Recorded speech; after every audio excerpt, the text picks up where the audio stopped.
Good morning साथीहरू, welcome back to my new video. तपाईँहरूलाई स्वागत छ मेरो एउटा नयाँ भिडियोमा है।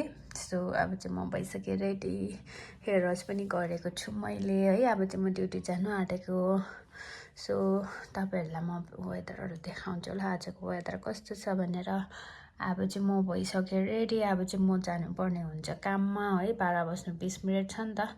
मलाई चाहिँ लेट जानु मन लाग्दैन कि, अब टाइमभन्दा चाहिँ 10 मिनटै अगाडि पहुँचोस् जस्तो लाग्छ होइन। फिलहालको लागि चाहिँ भएँ म। आज चाहिँ मैले यो वाला टी सर्ट लगाएको छु है। अब चाहिँ जानुपर्ने हुन्छ साथीहरू।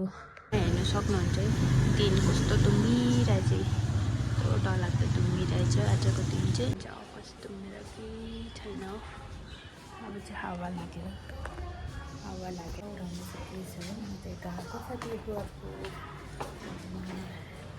देख्न सक्नुहुन्छ, रोडहरू दुम्मेर यस्तो भइरहेछ हो। रोडहरू चाहिँ यस्तो भइरहेछ हावा लागेर। घन्टी लगाएको रहेछ कि, घन्टीको आवाज पनि सुन्दैछ।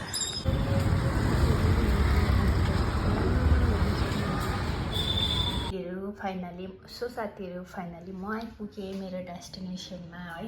किनकि बेसी टाइम लाग्दैन नि त। आई थिङ्क 5 मिनट्सको डिस्टेन्समा छ है। बाहिर चाहिँ पानी पर्दै थियो, म आउँदा चाहिँ राम्रै थियो है। आउँदा पानी पर्न थाल्यो, सिमसिम पानी आउँदैछ। यत्रो ठुलो त आएको छैन है, सिमसिम पानी आउँदै थियो। आई होप सो पानी ठुलै आओस्, मलाई चाहिँ ठुलै आओस् जस्तो भइरहेछ। किनकि मलाई पानी पऱ्यो भने राम्रो लाग्छ, गरम पनि हुँदैन, त्यही भएर। सो आजको लागि यति नै हो साथीहरू। म चाहिँ फाइनली अब काममा आइसकेपछि काम हुन्छ हुँदैन त्यो त अब एकछिनबाट थाहा हुन्छ है। तर मेरो आजको लागि भिडियो नै एन्ड गर्छु, नभए भिडियो धेरै लामो हुन्छ। बाइ साथीहरू, see you in next blog.